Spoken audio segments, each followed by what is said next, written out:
Welcome to EcoLogic for the month of September. One day past, I guess, the fall solstice, where the days and the nights exactly equal.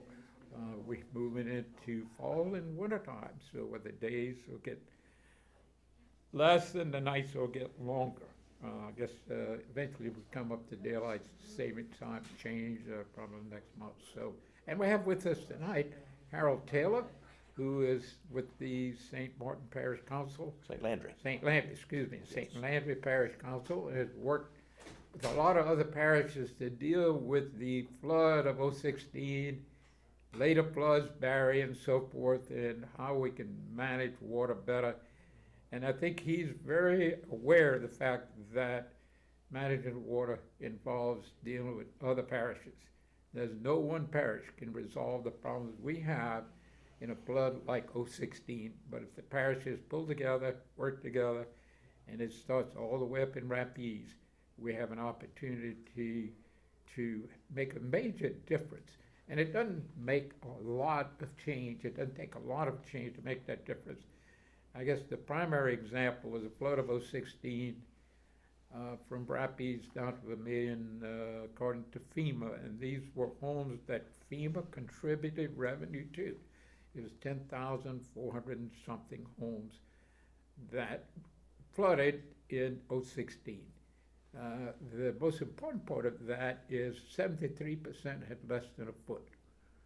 And there was a lot of volunteers got to looking at that. Could we have managed the water better with this enormous rainfall event and lowered the water a foot and saved 7,500 homes from flooding? And after looking at it for 3 years with a lot of volunteers, a lot of field visits, a lot of communications with other parish officials and farmers and people who experienced the flood and what happened, there was a realization we easily could have lowered it a foot. You just have to bring this connection, work with the various agencies and parishes, and often solving a parish in St. Landry or a problem in St. Martin or a problem in Avoyelles has enormous impact in many other parishes. So, and Harold has led the charge to work on diverting Catawba water more into the Chafly Basin and more down towards Lake Boss Point, Lake Dotree, where the Corps originally intended to go. So, Harold, share with us your thoughts on this whole issue and how we can do a better job of managing the big flood. Well, thank you, Harold. Thank you for the invitation to speak with the folks here in Lafayette and surrounding communities. I'd like to say, I met this guy some months ago and heard his team's proposal and wanted to hear more about it. And the more we looked into it, the more impressed I was with the work that they had done in the previous 3 years. Hurricane Barry. We'll start there if that's okay. Sure. One Monday afternoon, I got a call from this gentleman saying, "Look, you got to get with your parish president. He's the chairman of the Acadiana Regional Planning Commission, and you need to get him to call Don Segura and tell him to turn the pumps off on the Tesh Vermilion so that we can drop some of this water down." If you recall, there's probably one meteorologist in Lafayette that was predicting weeks out, at least 8 to 10 days out, that we were going to get some water from this particular storm. Yeah, it's coming at us from the three aspects: a very high river, which means we can't drain into Henderson, a storm surge coming up the Vermilion like crazy, and the floodwaters. So we hit them from three angles. Three angles. I made the call. 10 minutes later, got the call back from our parish president, who had made contact at 6 o'clock on Monday afternoon, 5 or 6 days before the rain started, which was on next Saturday. And during that time, we were able to lower the Catawba Basin by almost 23 and a half inches. Now, you say, what does that mean? Tell them what that means, Harold. Well, the biggest thing it means, in the Catawba Basin, you have the Buff-Cocodra Swamp that you drive through on I-49. You have the Thistleway Swamps. You have the Waukesha Swamps, kind of between LeBeau and Washington. and then you have the Darbon swamps all the way to the east right against the levee. But when you add it all together, it's about 150,000 acres. And when you lower Catawba 2 feet, and it was 2 feet at the Catawba gate, and That's right. 3 feet at Washington. So between 2 and 3 feet, we're lowering that swamp. We deal with 300,000 or 400,000 surface acre feet of retention. The water comes off the fields into the swamp and then to the bayou. Now, if the swamp is full already, when the water from the field comes, it goes right into the bayou. So this retention, this natural retention we have, it's critical that we use it to manage floodwater. So, and then we were not only lowering 150,000 acres north of Catawba, but we were also lowering the Cypress Island swamp between Lafayette and St. Martin. That's a 30,000 acre swampland natural retention zone, and we virtually emptied it. Turned off the pumps, did 2 things. It dropped Catawba 2 feet, but it dropped the Vermilion 3.5 feet, from 6.5 to below 3, which totally drained Cypress Island. So we have full retention there. So it was our hope that a storm surge would come before a flood, and so the storm surge comes racing up the bayou. It raised the water at Elwha Broussard, Highway 73. The storm surge alone brought that gauge up 9 feet. And it raised the gauge at Surrey. It went from a little below 3 to 7.5. So it raised it 4.5 feet. And it would go a lot higher at Surrey, but Cypress Island was empty. So that storm surge raced into Cypress Island, and when it stopped moving, and you could tell the storm surge, then it really, we knew the storm surge was over. That was being watched very closely at the Perry Bridge at Abbeville, where we had a northward flow for 24 hours at around 6,000 cubic feet per second. And when it turned around, it was going out at over 8,000 cubic feet per second. So we knew we were draining, and there was a 24-hour spread between the surge, the storm surge, and the flood event from the rainfall. So, and the big rainfall, Barry provided as much rain as the 016 flood, but it was more up in your area. Right, north of Opelousas all the way up into Rapides Parish. 016 flood brought 14 to 16 inches up there, but Rapides and Avoyelles and Evangeline and North St. Landry got 20 to 24. Yeah. And because those swamps were emptied, the level at Washington came to 28. It gets a problem around 31. So we were 3 feet below having any kind of flooding event around North Opelousas. We had flooded fields and all, but we had a lot less because we had dropped that system 2 to 3 feet. You know, Harold, not everyone understands the hydraulics of this basin. You may want to take it from where all this water comes from when it's in Rapides and Avoyelles and North St. Landry, and how there's this man-made weir or dam put into it right just south of 190, and how that affects you guys when it comes down the Teche into Vermilion River. See, you have about 6 or 7 major waterways.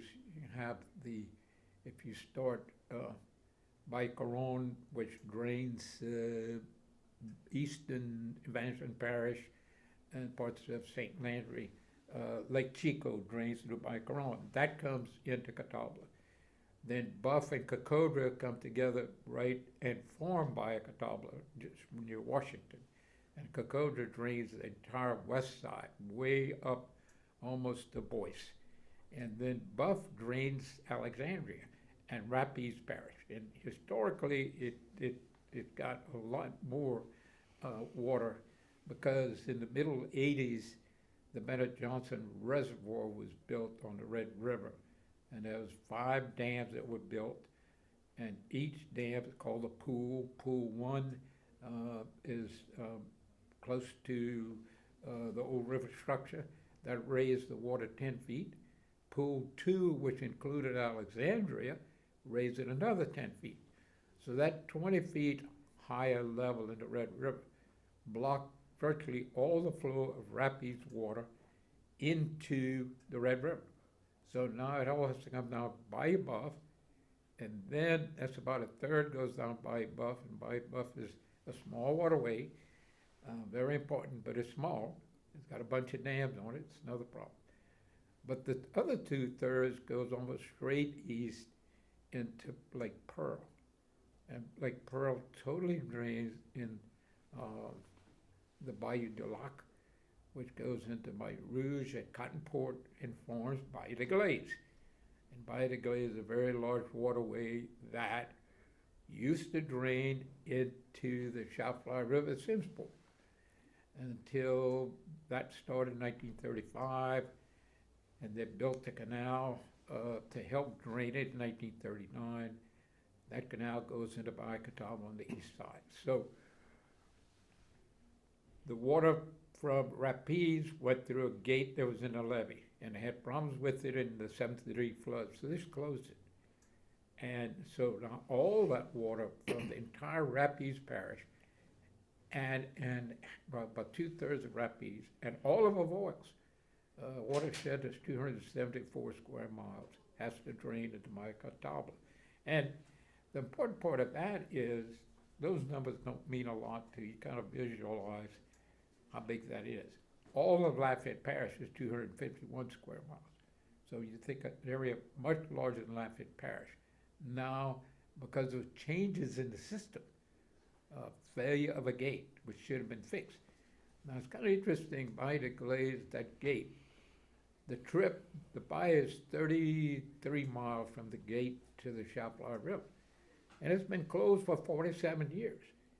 And every year it backs up and pushes water and sediment and sand to where the whole thing is almost closed. It would cost a fortune to dredge that 32, 33 miles and get rid of this fill that occurred because Bayou de Glace no longer flows and carries the sediment out. So it would cost a fortune. But when you look at the map, there's an old railroad bed that's only 3.5 miles from Bayou de Glace to the Chaffelay River. The canal could be built. When you do the math, it's less than 1 million cubic yards. It would be probably around 20 million cubic yards to dredge Bayou de Glace, less than 1 million to make this canal.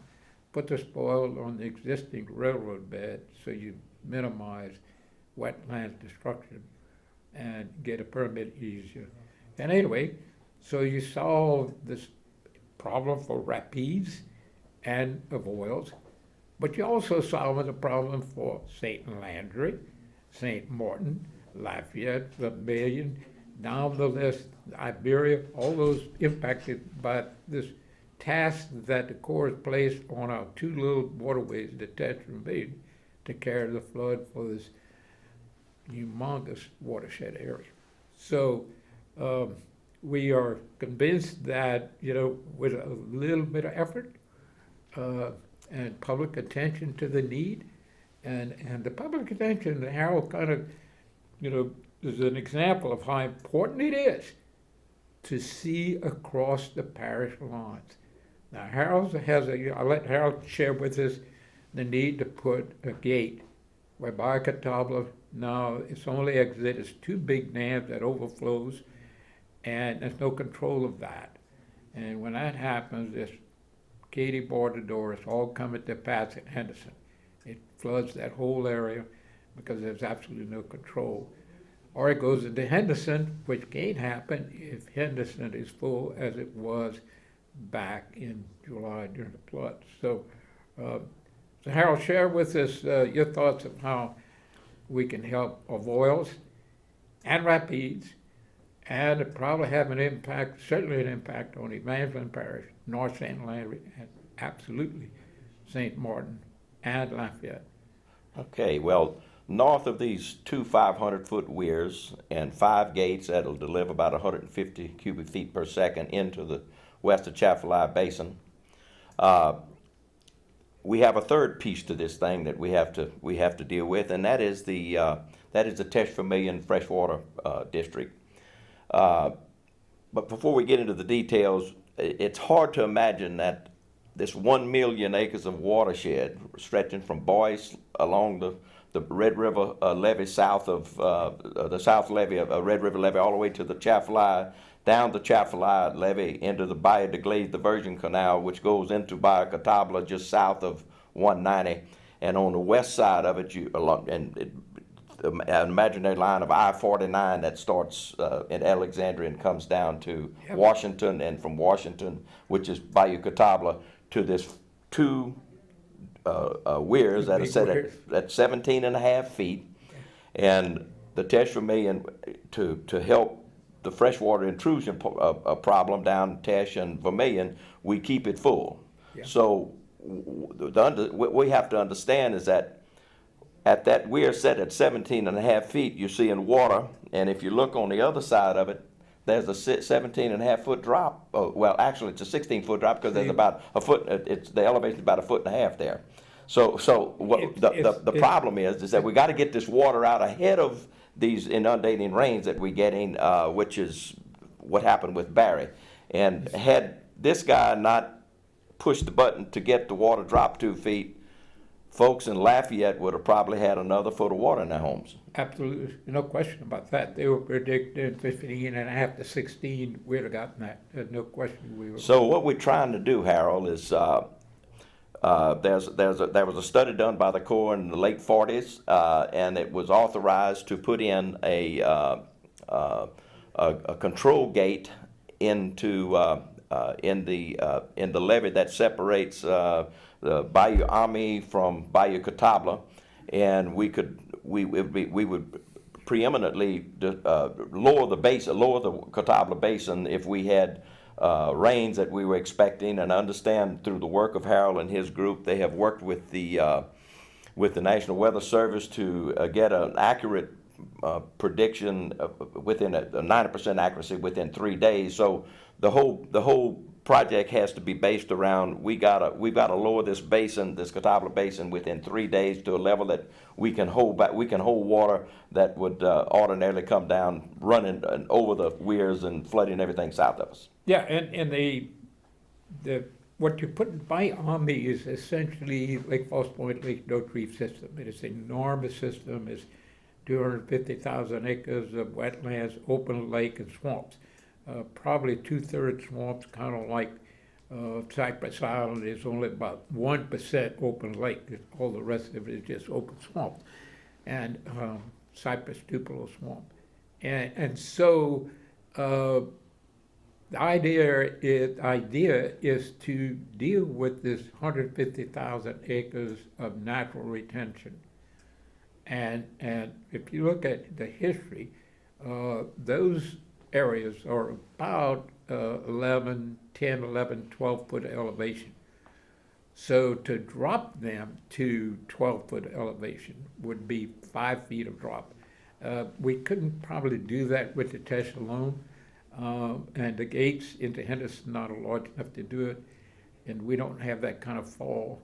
But the fall on the Bayou Army side is such a great fall that we'd achieve very quick draining, and so you dump that retention from of that 150,000 acres to maybe drop it 4 feet, and then you're looking at 600,000 acres retention.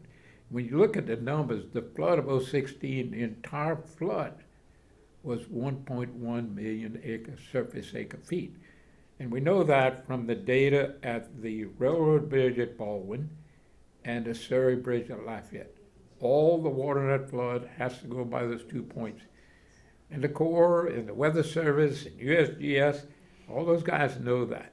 So they're very sophisticated gauges that give you excellent data and a great history of how much that water flows. And so that tells us how, 2 feet had a dramatic effect to turn off the pumps.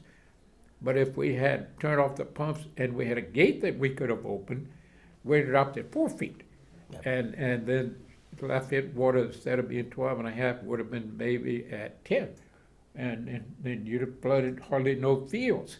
And it had a big impact on agriculture. They lost a lot of acreage, and beans and so forth were underwater for a long enough time to kill them. And so those agricultural losses are very important to the economy, has a big impact on the economy. That's the foundation of the economy is agriculture and oil and gas and all the people who actually produce, assets. When that bean crop comes in, they sell 100 acres of beans, and that's turned to cash. That's the issue, like fishery and so forth, that is multiplied to the economy. It's not doctors and lawyers and used car salesmen that add to the economy. It is the farmers. So super important to the economy. $1 million loss, $1 million gain in the farming economy will multiply through the area at 10 to 12 times. So big impact. And the loss has a big negative impact. So very important that we do everything we can to protect the assets and the production of our farm community. Harold, one of the things I'm sure that the audience is thinking, so well, how do you accomplish this? Well, my piece of working with these guys is, in anything we do, we got to make sure we do no harm to folks south of us or north of us. Whatever we do has to be a win-win for everyone. And to do that is going to take cooperation from each of the parish governments in this entire watershed. Harold and his group and I have been meeting with the parish councils and police juries beginning in Rapides, Avoyelles, Evangeline, St. Landry, and Vermilion. And we've got positive response. I spoke with Mayor Robideau. I was telling Harold Friday and asked him if he had seen this presentation. He said he wasn't sure, and he agreed that he would sit down for an hour and look at this presentation to get a grasp on the magnitude of what can be accomplished with simple things like putting in a gate big enough to lower the watershed, the storage capacity on the Catawba. So that's where we are today. And the key, to action is get public understanding. It is hard to get parish officials to see beyond parish boundaries, but the solutions are not in one parish. So we are almost forced, if we can solve this, to look beyond. And it's kind of interesting that when this flood came in 16, Bayou Catawba was being drained into Henderson. Bayou Catawba is roughly at 20 feet plus, and Henderson is at 10.5. The river is at 8.5. And to the astonishment of the Corps and a lot of people dealing with, including St. Landry parish officials, was that flood in 2 days filled Henderson from 10.5 to 20. And so the flood that we wanted to put in this Henderson was the same elevation. So there was no more draining. And the reason it should have been draining, there's a gate that was put in the 60s to build I-10, and that old gate's still there. It was closed. And nobody with the Corps or St. Landry Parish or the Avoyelles farmers and all, they were getting flooded. They knew that gate was a problem. No one knew who to call to get that doggone gate open. And, it belongs to St. Martin Parish. And St. Martin Parish said, we're not in the flood control business, which, St. Landry Parish and Avoyelles Parish and Rapides Parish would disagree with them. You causing our farms and homes to flood, you're in it. Yeah. And so an example of a no-cost item. And by the way, during Hurricane Battery, that gate was wide open. And because it was wide open and the water came at a level where we had about a foot difference between Henderson and Bayou Catawba at 20, Henderson at 19, and we could actually drain, so that was helping. But the gate open makes a big difference. And so learning about all these things has been, super important, and then to come up with the agreements, a plan of operation. And it shouldn't take a citizen call to, the parish official try to get these gates open. I think Bill Fondo quickly realized how important it was, and and I think the Test Vermilion Donald Square quickly realized how important it was, and so that was a measure of success. And the important part was that everyone was convinced Barry would flood us, and people in Lafayette and a lot of the communities spent a fortune to defend, removing the furniture from their homes, putting these big water tubes around, and a bunch of them. That's a $10,000 or $12,000 item to put a water tube around. Yep. And then some people just put all their furniture on blocks. A good friend of ours used sandbags and visqueen around his home. So a lot of money was spent out of the conviction that we were going to flood again. So, but Barry proved one thing, is that the volunteers working there weren't crazy, and that the Bayou Vermilion is connected to Bayou Catawba. It was kind of interesting listening to the news media to realize it's amazing how those pumps on Bayou Catawba affected the Vermilion. Because when you turn it off, the Bayou Catawba is going down, but the only other bayou it affects is Bayou Vermilion. You can't lower the Teche because it's got a old dam there, and that's the Keystone Dam, and nothing should be removed. Has received no maintenance.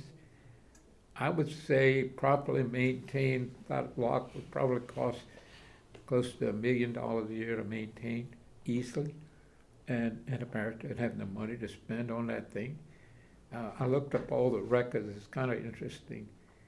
In the records, they state that the site, the foundation, geologic foundation for that lock, was in a very insecure place. And to be able to put it in that place, they used 969 pilings, 40-foot pilings, to support that system. And that was put down in 1913. I'm just curious about how long those pilings last. So I contacted a friend of mine, an architect, who's very familiar with this, as he designed these in-the-water projects. And he said in salt water, a piling, a creosote piling, has about a 60-year life in seawater. It lasts longest in seawater. In fresh water, about half. So what is the condition of pilings that's been down 106 years? Wow. If the architects are predicting that it has a 30-year life, so I would guess there's a reason they don't want to open it. They don't want to even open it for navigation. So that old fossil should be removed. And, our estimates in the flood of 016, and this is based on a Corps of Engineers computer model done in 1995 by Mark Wingate, the current chief civilian. And his model showed that removing that lock and putting a drain into Cypress Island into Lake Falls Point would lower flood levels in Lafayette 6 to 8 feet. So it really should be removed, because say that computer model is half wrong. So it's 4 feet. Yep. That's very significant. Very significant. Try to tell people that had a foot of water in their house at 4 feet lower wouldn't have been important. It would be. Yeah. So Harold, what do we need the citizenry of Lafayette and the surrounding areas to be cognizant of? How can they help? One of the things that everybody could do is send a note to Clay Higgins and Mr. Abraham about the Buff-Cocodra plan that was authorized in 1940. And it was the project that funded the dredging of the Vermilion. It dredged Bayou Cocodra. It dredged the Bayou Cocodra Canal, drainage canal, that drains Port of Rapides and Alexandria down to us. I-49 is built in that Cocodra Canal right away. Goes roughly from a little above Washington all the way almost to Alexandria, right along I-49. And that project was never completed. And It's that project they refer to in the 2007 report to the Mississippi River Commission that suggests that additional gates have to be put in Catawba because they closed the Bay de Glace gate. There was a realization way back we need additional drainage into the basin. And we would be convinced that they need to repair Bay de Glace because draining into Henderson is always a problem. Even in low water, it's a problem because it's an impoundment. It's all levied in. The Chaffly River at Bay de Glace up to Simsport is not levied in. It's an enormous thing. It's flowing at 1 million cubic feet per second at flood. During low water, it's moving at 300,000 cubic feet per second. So taking 6,000 or 7,000 cubic feet per second and dumping into it is not going to raise the Chaffly River at all. You might as well go to 5-gallon bucket. That's about, you pour it in. It does raise the river, but it's awful hard to measure. Yeah. And so super important that the Bay de Glace authorized project, which covers everything from the Vermilion to Rapides Parish and solving how we get rid of the flood water because the levees were built. That project is currently authorized. What that means is you can get the money for it. It's pre-approved. But our congressmen have to each year put it into the budget. The Corps is not going to do that. And so it's super important that we send a note to our senators, our representatives, to our mayors, our public officials, saying, put this item in the federal budget. And if I were taking a wild guess, $30, $40 million probably could do most of the projects we want done. These are not expensive projects. I think to open Bay de Glace, dredge that canal, you're talking about $5 or $6 million. I think to put the gates that we need in St. Landry Parish to get additional flow into Lake Falls Point to drain this 150,000 acres of natural retention quickly, you're talking about a $3 or $4 million project. It's because there's such a big head difference. A 500-foot gate with a 15-foot head would mean that you can move 5,000 or 6,000 cubic feet per second out of that because you have this big head difference. And it's super important that any issue like that is planned to do no harm and make sure that you don't flood Pat's and Henderson. And you're so right. Yeah, but not doing it, you're sure to get past flooded because when the big flood comes, you don't have the retention capacity up there. It's going over the weirs in an uncontrolled way, and the reaping hazard all the way down. So very important that we ask Congressman Higgins, that we ask Congressman Abraham, our senators also, to put the Buff Kokoda Drainage Project, which covers the entire Tesh Vermilion system, into the budget. And that has to be done each year. The federal government runs on a one-year budget. I was in the Air Force for 4.5 years and was very much a part in a big supply depot dealing with that budget every year. I think June 30th was the end of the fiscal year. 1st of July began the new one. So when the fiscal year ended, your budget was over.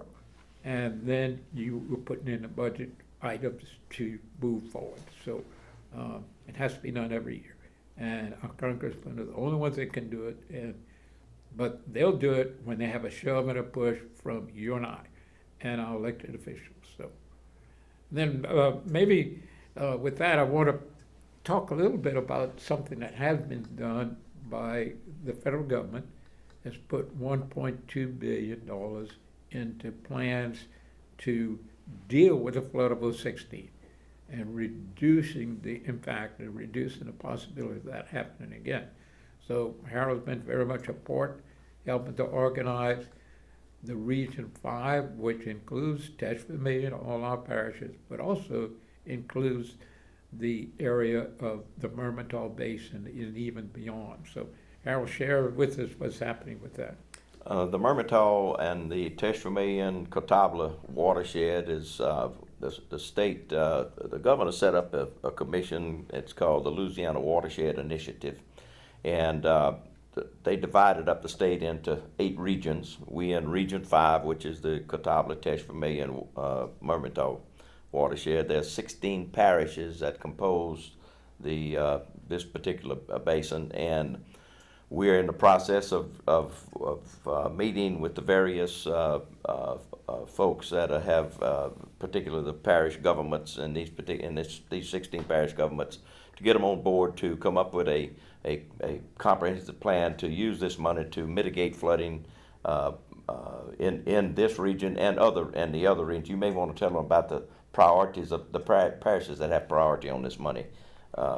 There are 10 parishes in the state that are most impacted by that flood. So it includes Lafayette, in our area, Lafayette, I think, Acadia and Acadia and Vermilion. Yeah. I don't know why it didn't include St. Martin, because this year I think they had more flooded homes than Vermilion. But anyway, but the fact that those 3 parishes are hooked together, one guarantees that we'll get funding for the impacts in Acadia, if that's the Mermentau system. I don't know anything you do in Acadia Parish to fix that, because that problem is down at the bottom. You got an impoundment system that the Mermentau goes into, and it includes White Lake and Vermilion Parish and Grand Lake and Cameron Parish. They're kind of connected together.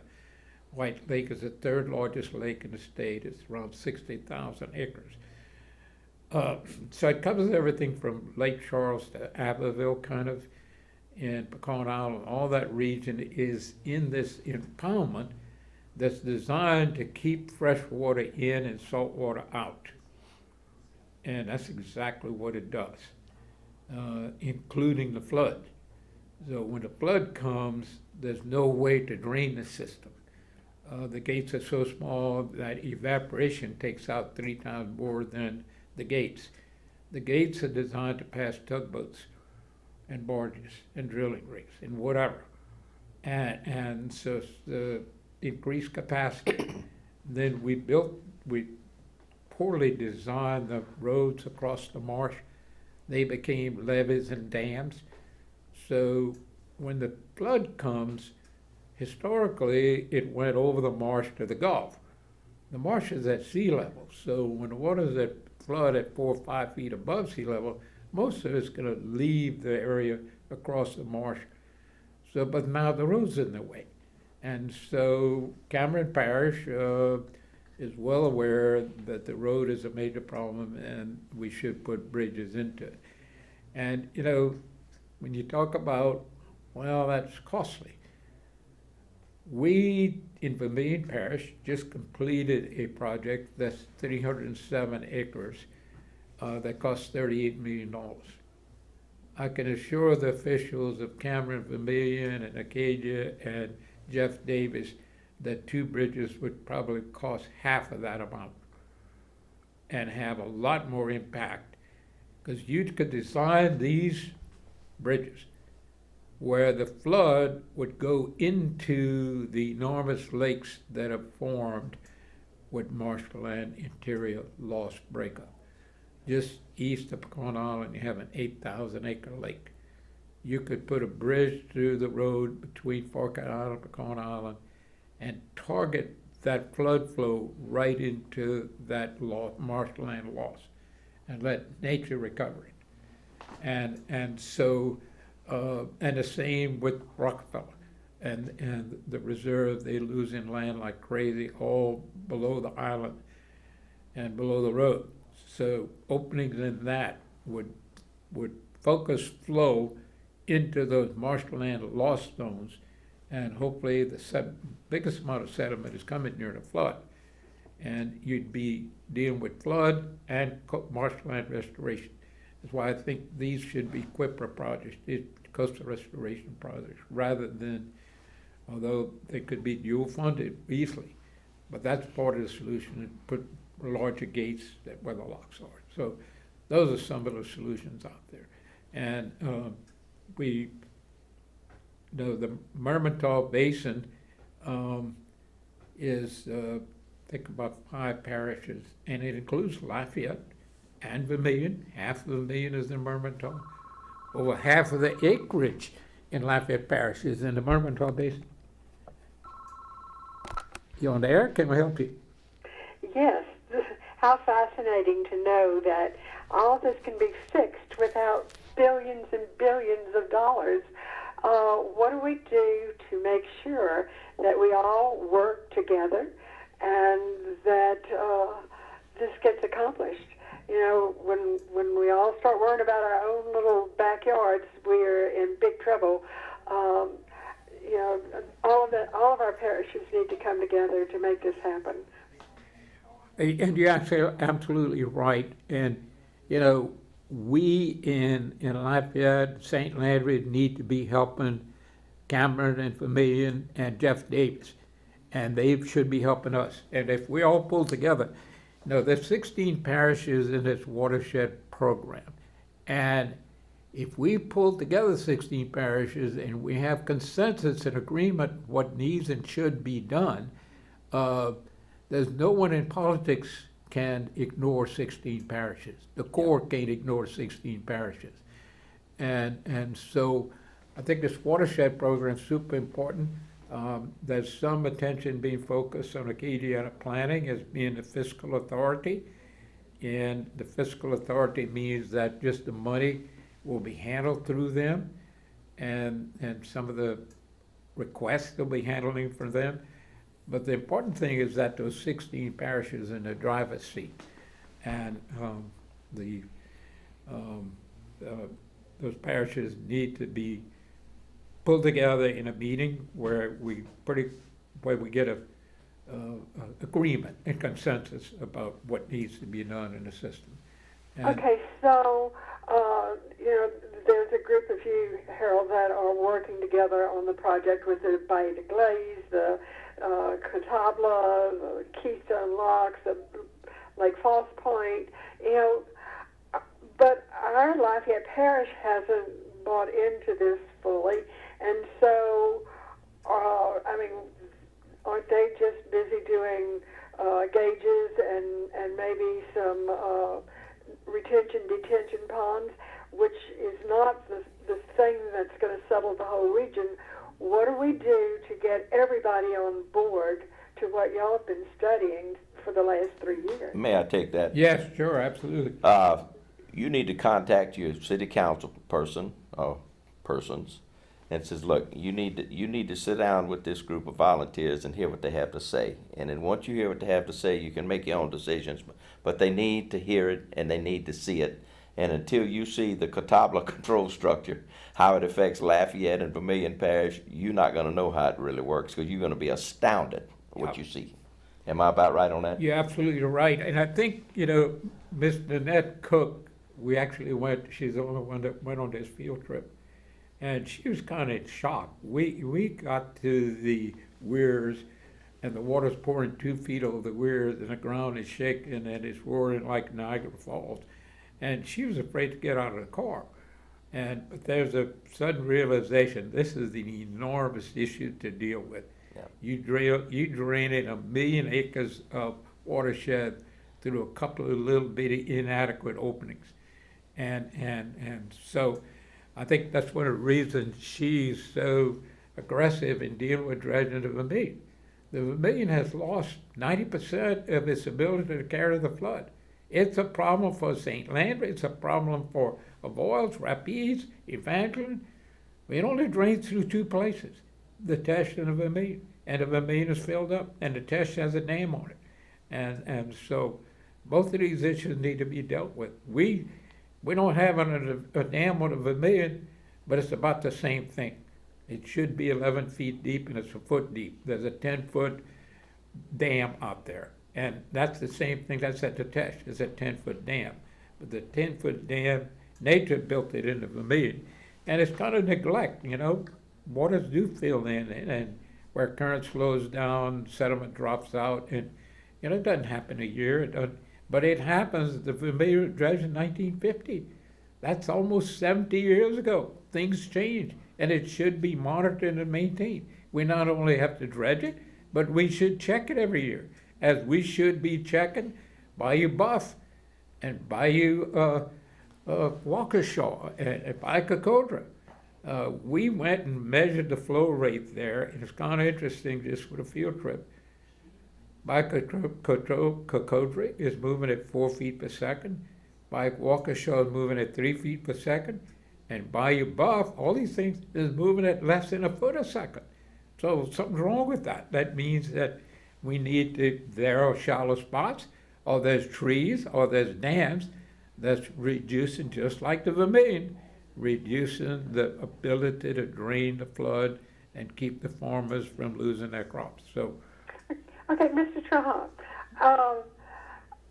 one of the things that we have tried to do, we've tried to get in front of our city council, our parish city council, and they've not been real receptive to a lot of this. And so my question is, can the other parishes, will y'all take up the cause with all of these things that need to be done all up the countryside here? Absolutely. We not Mr. Trahan. I know it's Taylor. Taylor. I'm sorry. That's okay. I talked to you on the phone often. I'm sorry. Excuse me. That's quite all right. Yes, we're meeting with each one of these parish governments and giving them the project and how, and what you heard today is done in about an hour in a slide presentation, and it's not rocket science. If you see it, you says, I got it, and that's about the way it is. But we got to get in front of these parish councils and parish governments and says, you got to see this, because really, you think about, unless you involved in watershed, this is all a hubble jubble to most folks. yeah. And it's true. I mean, listen, I've been in government since I was 22 years old, and I'm not going to tell you all I am. But and I was an outdoorsman, and I fished these bayous and all. But until I heard these guys give the presentation, of course it wasn't hard to understand. It says, I got this, and we got to get involved with this, and that's where we are. But we need folks in this parish and Lafayette and Vermilion and all the parishes to get their parish government and their city government in tune with this, so they can. It's not going to take a lot of money to fix this. Short term. Now, long term, yeah, we're going to have to spend some money to do some dredging and all. But we've got some things we can do immediately that will relieve some of the pressure on the flooding. And look, say what you will, we have things going on in the climate today that, guys, it's going to get worse before it gets better. So we've got to hit this thing head on. Absolutely, no question about that. Look at a rain event, Okay, I'm gonna hang up in case somebody else wants to call Sure. in. Yep, And thank you. you very much for presenting this. Thank you. So, and she brings some real important points, is to,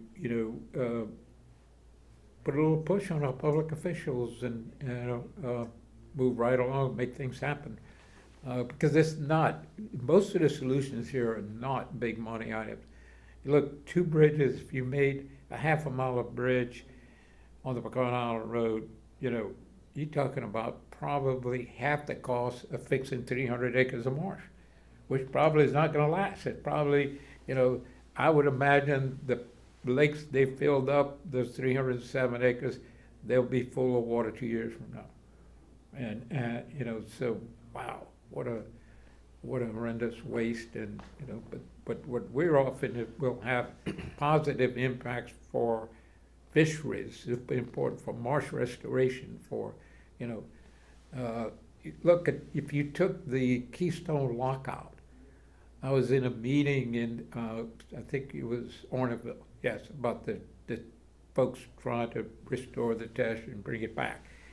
And somebody asked the question, could we stock the Bayou Teche with fish, to improve fisheries?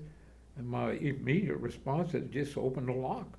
It's going to restock it and reopen it, You can go, they got crab traps all over the Bayou Teche, but there's not a crab trap above the lock. A crab cannot climb that lock. So it's a water quality issue to open these systems up and allow a much better flow. And look at the gate you want to put there at St. Landry. This time of the year, when the grinding is gone, the sugarcane mills are running. They put a lot of stuff into Miami that just kills fish like crazy. Yeah. I mean, the crabs die in the traps, the fish die on the lines, and we had a gate there. We could put a flow, improve water quality, help the dickens out of fisheries, and help the people who, are making a living catching the catfish and everything in the system. They put a net out there, and they raise it, and they got 200 pounds of dead catfish. You can't sell a catfish that died, And so water quality is a big part of this, and part of this watershed program deals with that aspect. And you think of the test vermilion system, that is strictly a water quality issue. It's to maintain, the aquifer from being, drenched with seawater as it's being emptied by cities like Lafayette during low water periods. During low water periods, it can draw water from the Gulf through the sands, the Chico Aquifer that goes all the way down into almost to the Gulf. So, but keeping the fresh water flowing in that system has been a tremendous success to keep, rice farmers from pumping salt water in Gaydon and that area around Kaplan way on the bottom end, towards Fork Island and all that. So that system, and that's strictly a water quality problem. It had a big impact on the Vermilion in terms of how much sewage we had in the river. When we were in the middle '80s rebuilding sewer capacity, and this is the same time they're working on the Touch Vermilion. If you drop the 2x4 into the water at the Pinnock Bridge, it took 49 days for that board to reach Vermilion Bay, 49 miles away. When they put the Touch Vermilion in, that board dropped in at the Pinnock Bridge, gets there in 48 hours. Wow. And the goal is to maintain a 1 mile an hour flow, which seems small, but it's very, very important. It overcomes the tidal impact, and it minimizes the tidal impact because it's keeping the river at about 6 feet. And with low tide, it would go down to 3. So, but that project is super important. It's a water quality improvement issue. And you think about it, the Shallfly River has sediment, and that pump's been running since the middle of the '80s, and that probably is one of the things contributing to the shoaling of the Vermilion. Yep. And which is okay, it's not a big deal, but the importance is to be aware of it, and it's kind of like fixing a car. If you don't do anything to it for 20 years and it really goes completely dead, it'll take a lot to get it started. Yep. But if you take care of it every week, in this case, once a year, we would check the Vermilion to make sure it maintained its channel capacity, not only for the flood, but for navigation opportunities. There's a boat yard right at the General Motron Bridge.